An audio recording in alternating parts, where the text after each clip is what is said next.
Hey everyone, this is Dean with DCA Crypto. Today I got a video about Solana for you guys. I want to cover this one. I haven't covered it in about almost 2 weeks now, so I want to do an update for you guys because I'm really bullish on Solana for the upcoming bull run, and I wanted to get this video out to you guys so you know kind of what's going on with it. There was some recent FUD with it, not with Solana itself, but I'll get into what exactly happened here. I would appreciate it if you subscribe to my channel and hit that like button to get this video out to other viewers so they can see these videos. That's the way the algorithm works. All right, guys, let's jump into it.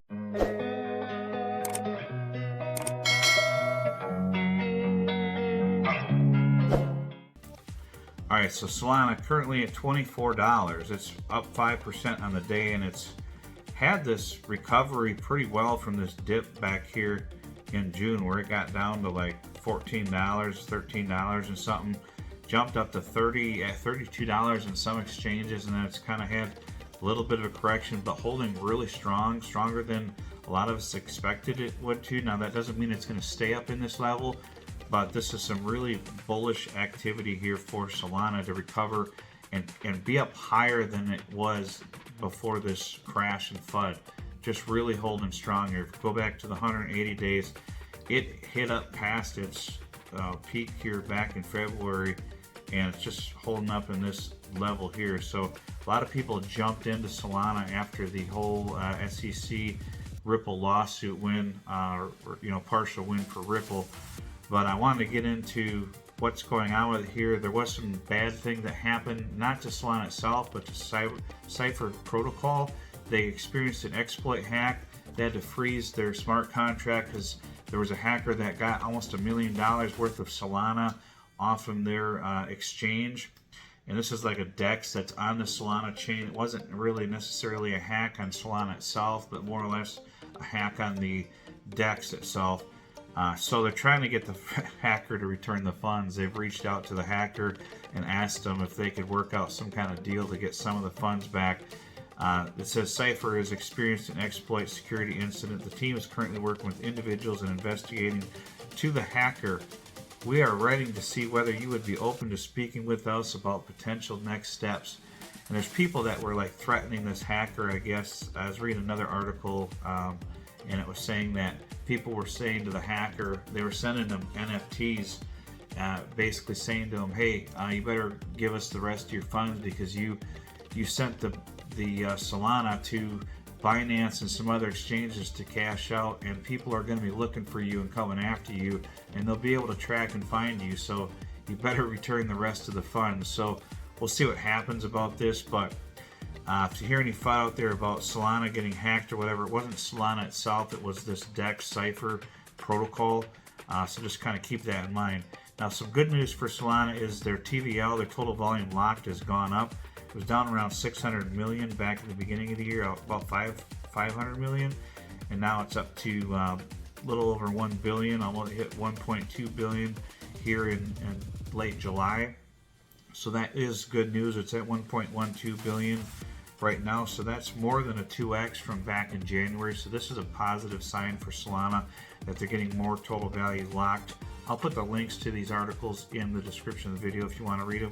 Now there's this really interesting video with CNBC. They did an interview recently 4 days ago with the co-founder of Solana and asked him some questions. This is really interesting. Hopefully I won't get a copyright strike for playing this because I'm doing commentary on it, so it should fall in the realms of I forget what they call it, but it should fall within the realms of YouTube's guidelines where I can play this on here as long as I'm commenting about the video for basically general use. So what was 2022 like for Solana? What were the biggest lessons for you? Yeah, in 2022, Solana, just like the year before, was, pretty far and away the fastest growing blockchain network by users, by developers, and by the number of use cases that were being tested simultaneously on the network. I think 2022 was a big stress test for the network, but also it was a stress test for the community because with things like the collapse of FTX, the confidence in crypto was really strained. But I think just like cycles before, a lot of folks in crypto that have been around since 2014, 2017 know that kind of the most impressive and interesting products get built when the hype and noise dies down. Yeah, so he's basically saying here, it was a shame that what happened with the FTX collapse, because FTX was a big proponent of Solana, and they were actually going to make a deal, trying to make a deal with PayPal to use the Solana network for some of their payment systems, and that fell through when FTX collapsed. As soon as FTX collapsed and all this stuff came out about Sam Bankman-Fried and the illegal stuff that he was most likely doing with money laundering and contributing illegally to campaign donations and stuff, PayPal stepped back and said, no, we're not going to do the deal. So that put a hamper on Solana itself, basically, because that would have been a really big deal to use the PayPal system on Solana. It would have been huge for Solana, and they've gone with another provider, Paxil or something, I guess, because of FTX, not because of Solana. So Solana was hurt by FTX. They pumped them up, and then they hurt them when they did that. But it's starting to recover, and like he's saying, they're continuing to build throughout this bear market, throughout the dark times in the crypto, and it's companies that build and keep adding more and more utility and more benefits to the Solana blockchain, and adding more and more users, more and more other platforms on Solana. There's lots of tokens that are being launched in Solana now. They have the second largest NFT marketplace. They just keep adding. Now they've got the cell phone, and basically they've pretty much pushed Apple and the Google Play Store to allow NFTs and crypto on their platforms, because Solana was going to come up with they were coming out with their own platform on mobile to get mobile apps and stuff launched through the Solana platform and their cell phone service. So it kind of forced Google's hand and Apple's hand to allow that on their platform. So just the things they're doing are pretty big. I'll play a little bit more of this video quick. And so what we've seen over the last 6 to 8 months is just really intense building, really high signal, high quality builders, and the user experience is just improving relentlessly because the underlying infrastructure is so much more battle tested. So that's what's exciting coming up. There's always another cycle, and I think this time around it'll be just that much more ready for mainstream. So if I think about one of the biggest challenges for Solana from the outside, it was downtime. You had pretty big outages and only one this year. So what kind of work have you been doing to address that concern from users? This is really interesting, because one of the criticisms of Solana was that they had these outages and downtime, and so far this year they had one in the first quarter, but so far it's going, it's into the third quarter of the year now. They haven't had an outage, so far since one in the first part of the year. So it seems like they're more stable now. This is an interesting question to ask him, and what they're doing about this to resolve it, because I know that was a lot of people's concerns, was that they've had to shut the network down in the past. But I really think that the Fire Dancer is going to eliminate that problem altogether. And developers. Yeah, as I mentioned, that downtime for Solana was largely a function of being the first high throughput blockchain that was built from the ground up for performance, and then seeing the most growth and the most stress testing from a variety of use cases in 2021 and 2022. So it was pretty high profile. Since then, almost every proof of stake blockchain has gone down, but Solana has had 100% uptime for most of this year. And that's really off the back of a series of upgrades that started in 2021. It's very, difficult and complex to upgrade blockchains, as you saw with things like Ethereum making the switch to proof of stake. With Solana, some pretty heavy-duty upgrades got pushed, and what we've seen now is all these use cases are at the levels they've been at, and sometimes exceeding them from 2021 and 2022, and the network is just performing admirably. And so we're excited to see, where the next stress test comes from. So, he was basically saying that 2022 and 2021 were big stress tests for Solana, and that they've actually exceeded a lot of those levels since they've done these upgrades, and it's handled it really well with no issues.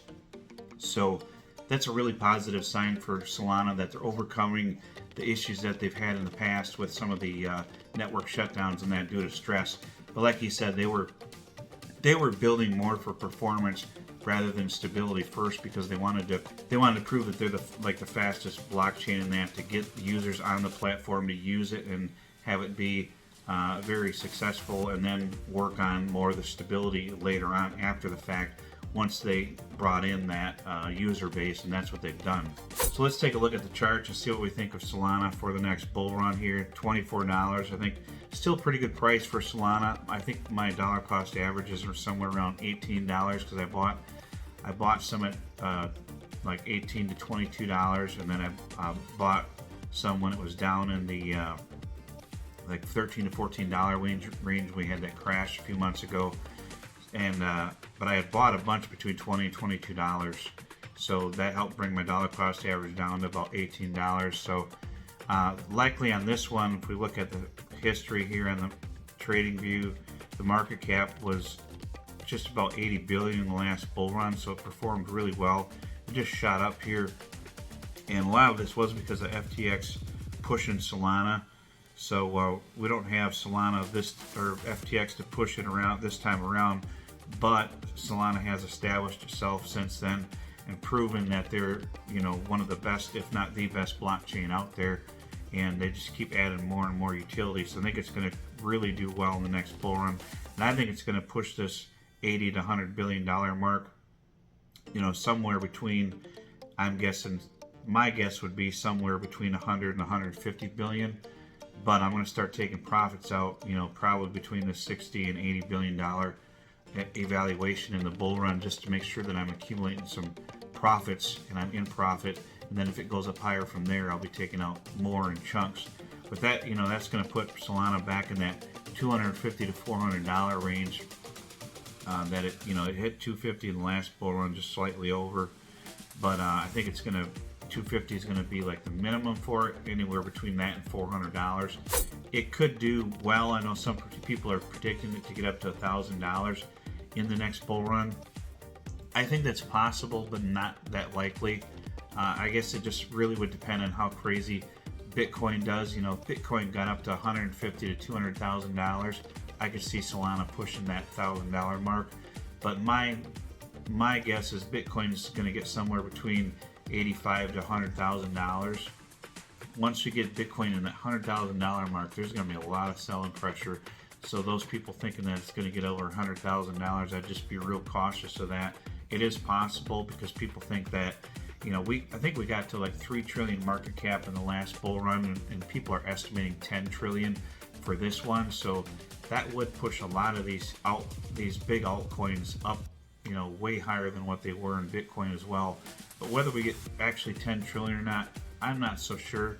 I'm thinking somewhere between the 5 to 7 trillion, and I'm thinking 7 on the high end. I'm thinking closer to 5 or 6 trillion would be my estimate for the upcoming bull run. But I could be wrong. It could hit 10 trillion.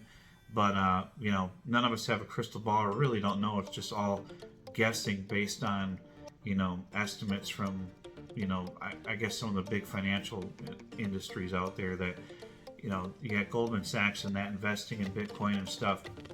And if they get these ETFs pushed through for Bitcoin and now Ethereum they're talking about, you know, I could see the next ETF being Solana, to be honest with you. And that would really push the price of Solana up as well. If that ever gets announced, Solana's probably going to take off like crazy. But I would think that they're probably the number 3 on the list for ETFs that could be coming out in the future. That's just my opinion, based on Solana's performance and what they're building. Solana, my guess, like I said, $250 to $400, possibly higher than that in the next bull run. Me personally, I'll be taking profits out around that $180 to $200 range, just a small chunk, to get myself into some profit, to get my original investments back, and then in chunks up from there. I would really love to hear from you guys in the comments section what you think Solana is going to do in the next bull run. If you think it's going to hit, you know, $500 to $1,000, or you think it's going to hit, you know, $100. I saw someone in my comment section say, if Solana hits $100, I'll eat my hat. Well, I hope you're really hungry, dude, because Solana is going to blow past $100 in the next bull run. That's just my opinion. I mean, it was already up to $32 in this bear market. I mean, a 3x from there is $100, but pretty much like a 3.5x. So I hope you're hungry, dude, because you're going to be eating your hat. You know, I think Solana, everything that they're doing is fantastic. I mean, yeah, there was the FUD from FTX, but that wasn't Solana's fault. They weren't involved with FTX in any way, and a lot of people got burnt, and there's going to be a lot of selling pressure around that $200 to $250 range. That's my only concern. That's why I will be taking some profits in the $180 to $200 range, because those people who have been holding since the top, there's going to be a lot of selling pressure in that $200 to $250 range of people that bought the top that thought Solana was going to $500 or something last bull run. So just kind of keep that in mind, and that's why I stress to people to take profits on the way up, because you just never know what's really going to happen. I do have the Discord launched, guys. It's a membership based. It's in the description of the video and the pinned comment if you want to join that. It's membership based, so there is a fee, a monthly fee for joining that, but that helps support me and my family for doing this channel, because YouTube revenue is extremely low. I know people think YouTubers make a lot of money, but that's really only if you get big sponsors. The actual ad revenue from YouTube is small, maybe a few $100s a month. So I'd appreciate if you joined that Discord. The fee on the regular membership is $9.99 a month. If you're in crypto, anyone can afford, just about anyone, not everyone, but just about anyone can afford $9.99 a month to get into a group of people. You know, I got I think there's like 15 of us in there already, and we're all helping each other out, building for our future and our building towards, you know, financial freedom through crypto. And it's a bunch of people in there that are like-minded and work together to kind of troubleshoot on which coins we think are going to be the next ones to take off. We share ideas in there. I share my trades in there. I share any tips or tricks that I got in there. Any opportunities that come up for like pre-sales or any NFT mint opportunities and stuff like that. You can see in the description when you click on the link what all comes with that. But if you're interested in that, I appreciate if you join in. It supports me and my family and this channel and keeps us going.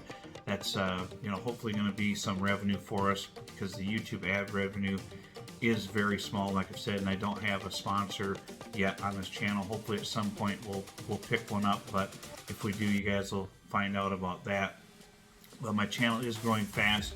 Thanks to you guys, I really do appreciate it. This isn't my primary income, just so you guys know. I work as an engineer full time, but it helps as a secondary income for my family, so I do appreciate those of you who are supporting me. I try to help you guys out as much as I can, but I do have the free Telegram group for those of you who can't afford the Discord group. There is a VIP membership for the Discord as well, and for those people, I'll be doing like private sessions with them and sharing my trades live when I do them, so people can see, you know, pretty much right when I'm making a trade and stuff like that. And there's going to be some other benefits that I'm adding in there as well for the VIP membership once they're available. That should be fantastic for those members as well.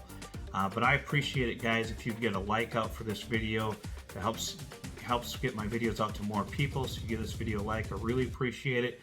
And I'll see you on the next video. Thank you. Tell me what you want, what you need. Tell me what you want, what you need. Tell me.